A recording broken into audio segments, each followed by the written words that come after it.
Okay, Carol. So I went down and took a look at the wireless issue for the apartments down by the relay station.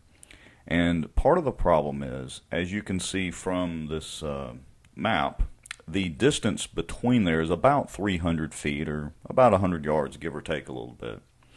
And so your problem is simply distance and the equipment being used to try to bridge the connection from the relay station. The ingenious bridge access point that's being used is not really sufficient to maintain a good connection at that distance.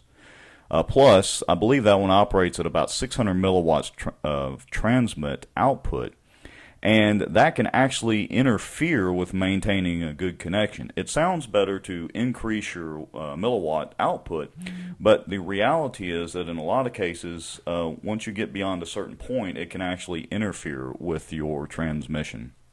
So in my opinion, if you're going to try to use the relay station connection, then you need to use a couple of directional antennas and special access points that support wireless distribution system. And I've done this before with several clients of mine, and I've actually pushed this as far as half a mile successfully before. Now, the good thing is you have good line of sight with the relay station, so this is really not a big deal. Whoever set the Ingenious up obviously doesn't really know what they're doing as far as wireless or networking goes, for that matter. Now, that's option one. Your second option is that because these apartments are so close to the new cell tower sitting right there, then you could potentially use either an AT&T or Verizon or maybe even Sprint hotspot, and would probably take, I'm going to say, probably 2 of those for the apartments to do this successfully. And you could let the clients attach to those access point hotspots. Now, I'd recommend that we use a special little router that's designed to attach to those hotspots and actually increases their local wireless range. But you could do that, which would not be a great cost, although you would have to spend a little bit of money each month for a couple of accounts with, again, either AT&T, Verizon, or Sprint. Now, the upside to that is you would actually have better bandwidth rather than trying to run off the relay station.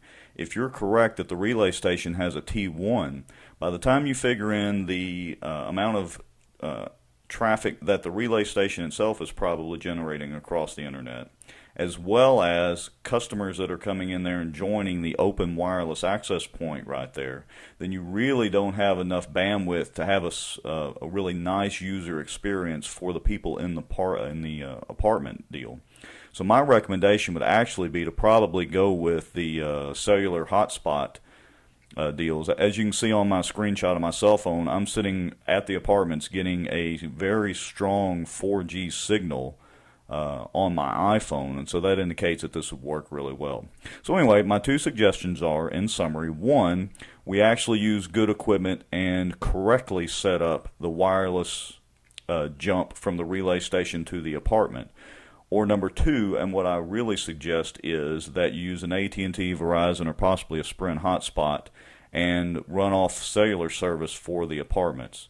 And one other thing, the reason that I mentioned Sprint, if Sprint has a circuit in that cell tower, is Sprint, I believe, offers an unlimited bandwidth hotspot, whereas AT&T and Verizon, I believe, cap theirs at 4 gigs. And so we would have to use these hotspot routers to actually limit the amount of bandwidth that the clients could use so that they didn't do an overage, for instance, if they were streaming in Netflix or something like that. If you have any questions, just let me know.